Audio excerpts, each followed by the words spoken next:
Conoces esa sensación. Estás nadando, el agua te rodea por completo y de repente algo roza tu pierna. Ese instante de terror puro, ese segundo en que el corazón se detiene antes de que tu cerebro procese que solo era alga marina. Ahora bien, ¿qué pasaría si te dijera que hubo un tiempo en la historia de este planeta en que ese terror estaba completamente justificado? Que lo que rozaba tu pierna podía haber sido un conjunto de mandíbulas más grandes que un autobús escolar, un cuello largo como un camión de bomberos o una espiral de dientes capaz de avergonzar a cualquier motosierra. Pero aquí viene lo verdaderamente desconcertante, lo que hace que todo esto sea todavía más inquietante. Estos monstruos no eran ni siquiera la parte más aterradora de aquellas aguas prehistóricas. Lo que hacía que los océanos del pasado fueran lugares de pesadilla absoluta era que algunos de estos depredadores no cazaban solo en las profundidades. Podían alcanzarte en aguas poco profundas, en los ríos y en algunos casos incluso en tierra firme. Los mares que hoy consideramos el hogar de criaturas majestuosas fueron, durante cientos de millones de años, los escenarios de una violencia sin precedentes, de una competición evolutiva tan brutal que resulta casi imposible de concebir desde la comodidad del mundo actual. Lo que estás a punto de descubrir cambiará para siempre la manera en que miras el océano. Comencemos con una criatura que parece haber salido del sueño más absurdo de la naturaleza. El plesiosaurio es, a primera vista, la prueba de que la evolución a veces toma decisiones que ningún comité de diseño aprobaría jamás. Imagina un cuello que ocupa la mitad de la longitud total del cuerpo. Imagina el aspecto de una jirafa que decidió abandonar la tierra firme y convertirse en depredador marino. Podría parecer torpe, ridículo casi, hasta que comprendes que esa arquitectura aparentemente disparatada era, en realidad, una obra maestra de la ingeniería natural. El plesiosaurio alcanzaba hasta 50 pies de longitud total, lo que equivale a colocar en fila a unas 10 personas de estatura media. Un animal de esas dimensiones debería ser visible desde lejos, debería levantar olas, debería anunciar su llegada con el desplazamiento del agua. Y sin embargo, no lo hacía. Ese cuello extraordinariamente aerodinámico estaba tan perfectamente diseñado que se deslizaba por el agua sin crear una sola perturbación en la superficie. Ninguna onda, ninguna señal de advertencia. 50 pies de depredador avanzando hacia ti en total silencio y completa invisibilidad. Y si eso no fuera suficiente, sus 4 enormes aletas no funcionaban como simples remos. Actuaban como alas submarinas, capaces de proporcionar a la criatura giros y aceleraciones explosivas en cualquier dirección. Los fósiles de plesiosaurios han sido hallados en todos los continentes, incluyendo la Antártida, lo que indica que estos animales dominaron prácticamente todos los mares del planeta durante más de 80 millones de años. No era un experimento evolutivo pasajero. Era un diseño tan eficaz que la naturaleza lo mantuvo durante una extensión de tiempo que hace que la existencia entera del ser humano parezca un parpadeo. El plesiosaurio no era torpe. Era sigiloso, rápido y letal. Un cazador invisible en un océano que, para sus presas, no tenía esquinas seguras. Si el plesiosaurio era la elegancia convertida en terror, la siguiente criatura de esta historia era la demostración de que la naturaleza a veces abandona por completo cualquier pretensión de sobriedad y decide construir algo directamente sacado de una pesadilla industrial. El helicoprión es lo que obtienes cuando la evolución decide instalar una sierra circular en la boca de un tiburón. No es una metáfora, no es una exageración para captar la atención. Es literalmente lo que era este animal. Un tiburón de 25 pies de longitud, aproximadamente el tamaño de un autobús escolar, equipado con una espiral de dientes que no se caían ni se reemplazaban uno a uno como en los tiburones modernos, sino que giraban hacia adentro formando una rueda de cuchillas naturales. Los paleontólogos que encontraron los primeros fósiles de esta estructura creyeron, durante un tiempo, que habían desenterrado algún tipo de herramienta abandonada en el yacimiento. Durante décadas, la comunidad científica debatió acaloradamente sobre dónde se ubicaba exactamente esta espiral en la anatomía del animal, si en la mandíbula superior, en la inferior o en algún punto intermedio. La respuesta, cuando finalmente llegó gracias a técnicas modernas de tomografía computarizada aplicadas a los fósiles, resultó ser más inquietante de lo esperado. La espiral se enrollaba hacia adentro desde la punta de la mandíbula inferior, funcionando como un mecanismo de agarre y trituración combinados que no dejaba escapatoria posible a ninguna presa que quedara atrapada en su radio de acción. A 25 pies de longitud y con ese mecanismo de destrucción integrado en el cráneo, el helicoprión no dejaba muchas opciones. La buena noticia, si es que puede llamarse así, es que se extinguió hace millones de años. La mala noticia es que lo que viene a continuación hace que el helicoprión parezca casi inofensivo. Hay personas que sienten un miedo irracional al ver una araña pequeña en el baño. Un pequeño insecto de 8 patas que no llega a 1 centímetro de diámetro y que desencadena una respuesta de pánico completa. Si eso te resulta familiar, lo que estás a punto de leer podría ser el motivo por el que evites acercarte al agua durante una temporada. El Jaekelopterus era el artrópodo más grande que ha existido jamás sobre la faz de la Tierra. 8 pies de longitud, 8 pies de escorpión marino que en algún momento de la historia evolutiva decidió abandonar el mundo de los insectos y los arácnidos para convertirse en submarino. Vivió durante el período devónico, hace aproximadamente 400 millones de años, en una época en que los océanos y los mares interiores del planeta eran un territorio aún más hostil que en cualquier otra era geológica. Pero lo que de verdad transforma a esta criatura en algo difícil de procesar no es su tamaño, es lo que hacía con él. No tenía un aguijón pequeño al final de la cola como sus parientes terrestres. No necesitaba uno. En su lugar, la naturaleza le había provisto de unas pinzas cuya longitud superaba la del brazo completo de un ser humano adulto, capaces de cerrarse con una fuerza suficiente para cortar hueso como si fuera papel. Los fósiles encontrados son testimonio de eso. Marcas de corte limpias, precisas, devastadoras. Y si eso no fuera suficiente, todo apuntaba a que estas criaturas se movían con una fluidez y una hidrodinámica sorprendentes, deslizándose por el agua con una gracia que sus víctimas jamás esperaban. Pero la revelación más inquietante llegó cuando los científicos comenzaron a estudiar los patrones de los fósiles encontrados y llegaron a una conclusión que helaba la sangre. El Jaekelopterus probablemente cazaba en grupo. La naturaleza no se conformó con crear un escorpión gigante. Decidió darle amigos, y sin embargo, ni el escorpión marino ni la sierra viviente son los que ocupan los primeros puestos de esta lista.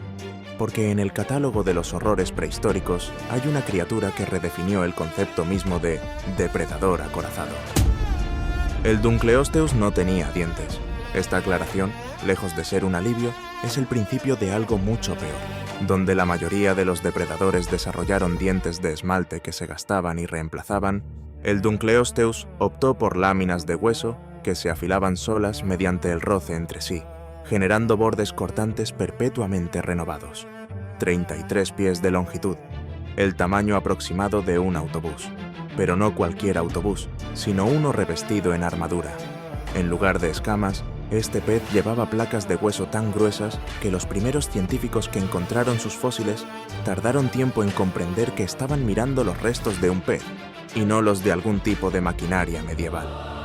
Lo que quizás es más sorprendente es la velocidad con que podía abrir esas mandíbulas. Estudios biomecánicos han calculado que el Dunkleosteus era capaz de abrir completamente la boca en menos de 1/10 de segundo, generando una succión tan potente que literalmente aspiraba a sus presas hacia el interior antes de que pudieran reaccionar.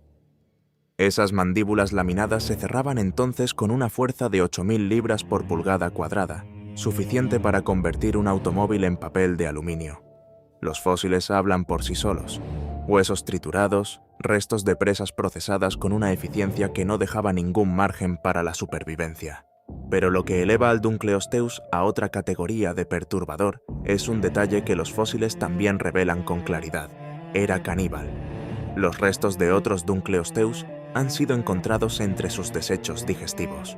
Este pez era tan letal, tan absolutamente dominante en su ecosistema, que incluso otros ejemplares de su propia especie formaban parte de su dieta. Era tan formidable que se comía a sí mismo. Hay una imagen instalada en la cultura popular que coloca al tiranosaurio Rex en la cima absoluta de la cadena alimentaria prehistórica. El depredador definitivo, el rey indiscutible del mundo mesozoico. Esa imagen es incompleta, porque existió un dinosaurio que no solo dominaba la Tierra, sino que decidió que el agua también le pertenecía. El espinosaurio era, en todos los sentidos, un ser que desafiaba las categorías. 50 pies de longitud, una vela dorsal que podía superar los 6 pies de altura, una anatomía que combinaba características de cocodrilo, de vela marina y de pesadilla funcional. Durante años, los paleontólogos asumieron que este gigante era esencialmente terrestre, que el agua era quizás un refugio ocasional, pero no su hábitat principal. Entonces llegaron más fósiles y la comunidad científica tuvo que revisar completamente sus conclusiones.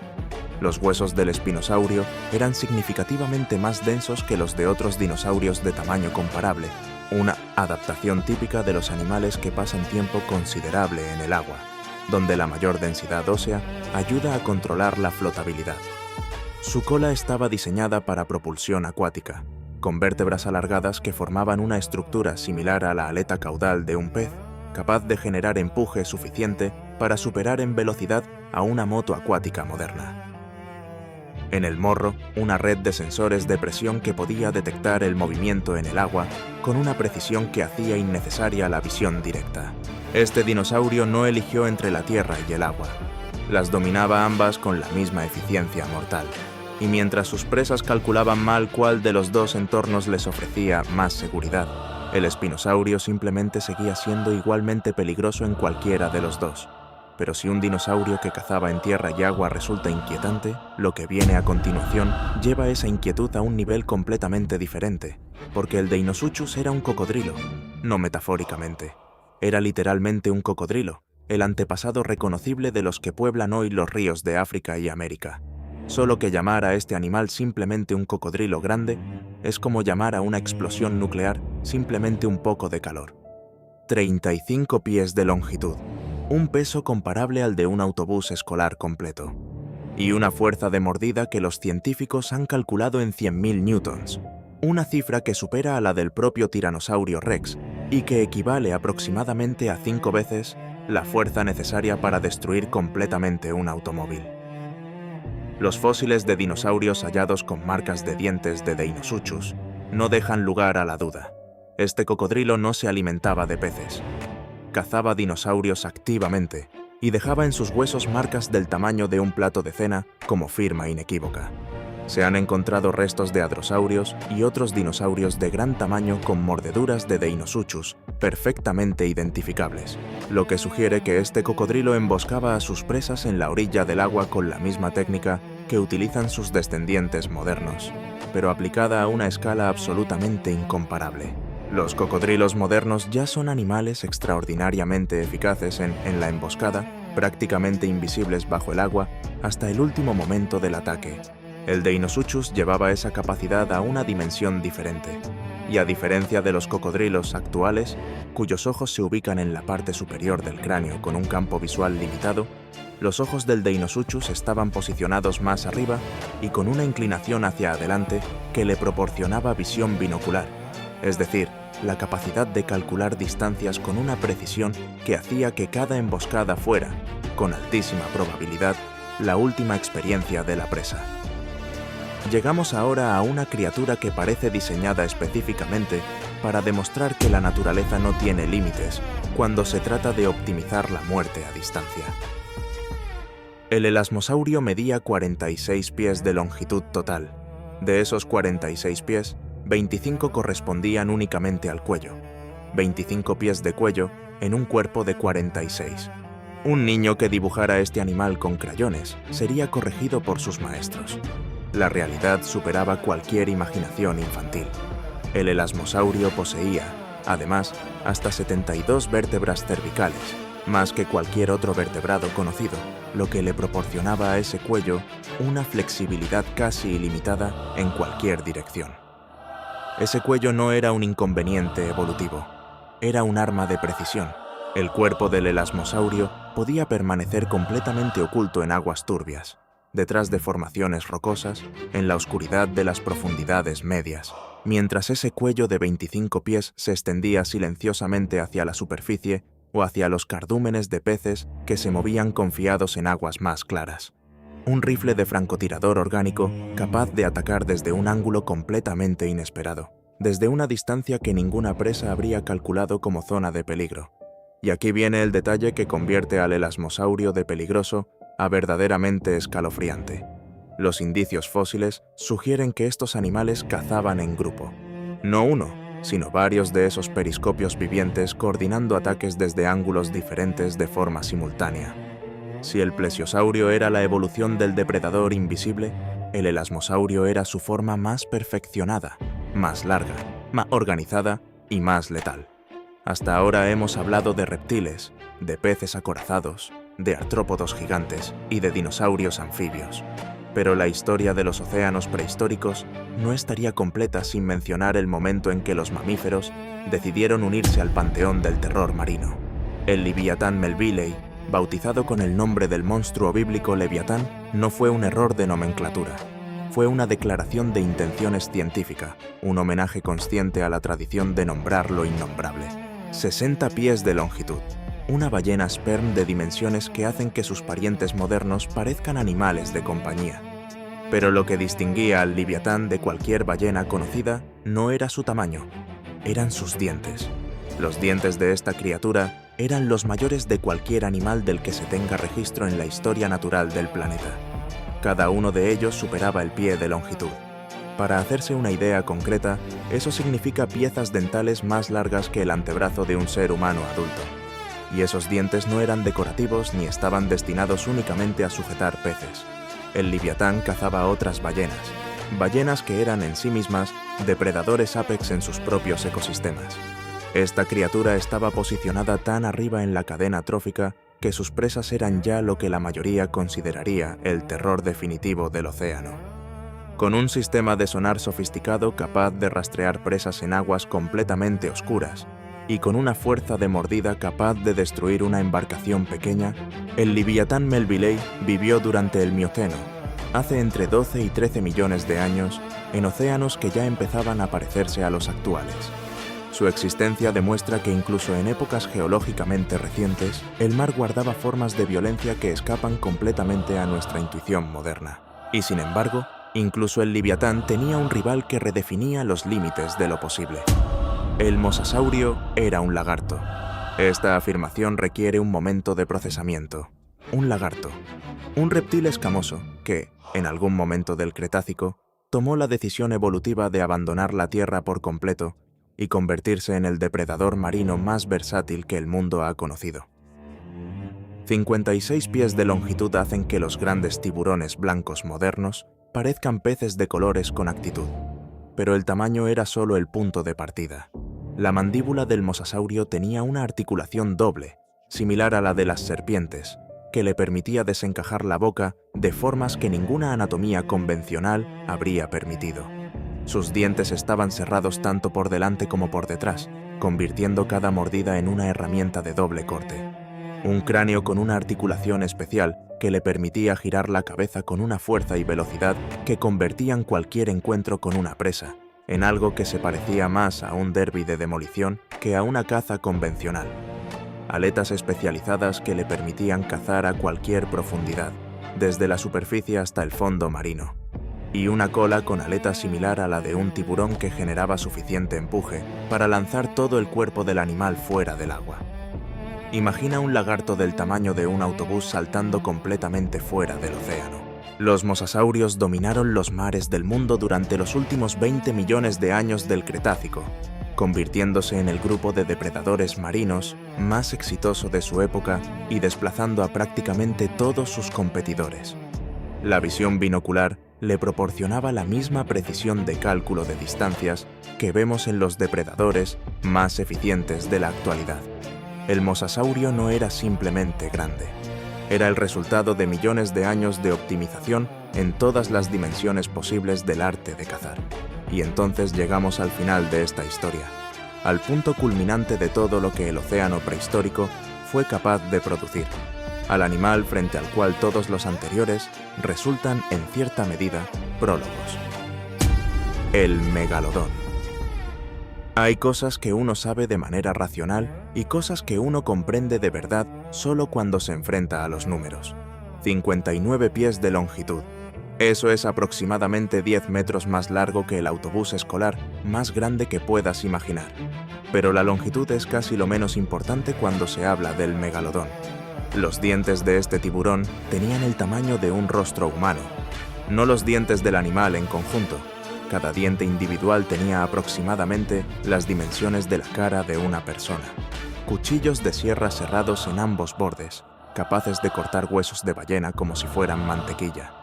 Se han encontrado dientes de megalodón en todos los océanos del planeta, desde las costas de América del Norte hasta las profundidades del Pacífico, lo que indica que este animal tenía una distribución global sin precedentes y dominaba prácticamente todos los ambientes marinos de aguas templadas y cálidas durante casi 20 millones de años.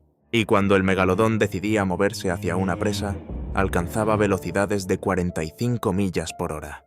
Para contextualizar esa cifra, es más rápido que la mayoría de las motos acuáticas de recreo a plena potencia. No era posible escapar nadando, no era posible escapar remando. La única opción habría sido no estar en el agua en primer lugar, pero aquí viene el dato que hace que todo lo anterior resulte casi secundario. La fuerza de mordida del megalodón se estimó en 40.000 libras por pulgada cuadrada, una cifra tan excepcional que los instrumentos convencionales de medición en biomecánica resultaban insuficientes y los científicos tuvieron que desarrollar metodologías enteramente nuevas solo para calcularla. 40.000 libras por pulgada cuadrada es suficiente para destrozar un automóvil como si fuera una lata de refresco vacía. Era suficiente para procesar completamente las ballenas prehistóricas que cazaban, animales que eran ellos mismos depredadores de primer orden en sus respectivos ecosistemas. Los huesos de ballena encontrados con marcas de megalodón revelan una táctica de caza particularmente sofisticada. Este tiburón atacaba preferentemente las aletas y la cola de sus presas para inmovilizarlas antes del golpe definitivo, un comportamiento que implica un nivel de inteligencia de caza que todavía sorprende a los investigadores. El megalodón no era la cima de la cadena alimentaria, era la cima de todas las cadenas alimentarias posibles en el océano más violento que este planeta ha conocido jamás. Lo que hace que la historia de estos animales sea algo más que una simple colección de datos sobre criaturas extintas. Es lo que nos revela sobre el mundo en que vivimos. Cada vez que entramos al mar, nadamos sobre un cementerio de ecosistemas desaparecidos, sobre las ruinas de cadenas tróficas que hacen que el océano actual parezca un jardín domesticado. Los mares de hoy, con todos sus tiburones y sus ballenas, son una versión atenuada, casi apacible, de lo que fueron durante gran parte de la historia geológica de este planeta. Hubo épocas en que el agua no era simplemente peligrosa, era el territorio de una violencia sistemática, organizada, optimizada por cientos de millones de años de evolución hacia una sola dirección: la extinción de cualquier cosa que no fuera lo suficientemente letal para sobrevivir. El plesiosaurio cazaba sin crear una sola onda durante 80 millones de años. El helicoprión trituraba con su espiral de hueso vivo. El Haekelopterus partía huesos en grupo. El Dunkleosteus se comía a sí mismo porque nada más era amenaza suficiente para él. El espinosaurio dominaba dos mundos a la vez. El Deinosuchus dejaba marcas del tamaño de un plato en los huesos de dinosaurios que creían haber encontrado refugio en la orilla. El elasmosaurio atacaba desde distancias que ninguna presa consideraba zona de riesgo, con 72 vértebras de precisión letal. El liviatán cazaba depredadores con dientes más largos que cualquier otro animal en la historia de la vida. El mosasaurio saltaba fuera del agua como un misil de 56 pies y dominó los mares durante 20 millones de años. Y el megalodón, con sus dientes del tamaño de un rostro humano, su velocidad de 45 millas por hora, y su distribución en todos los océanos del planeta, coronaba todo ese sistema con una fuerza de mordida que rompía las herramientas diseñadas para medirla, y con tácticas de caza lo suficientemente complejas como para seguir sorprendiendo a la ciencia moderna.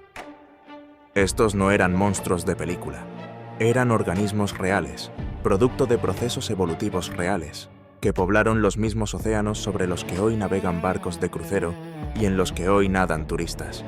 El tiempo los borró, la geología los sepultó, los fósiles los rescataron y la ciencia nos recuerda, cada vez que el agua nos roza la pierna y el corazón da ese salto inexplicable, que el terror que sentimos en ese instante tiene, en la historia de este planeta, razones perfectamente fundamentadas y grabadas en piedra.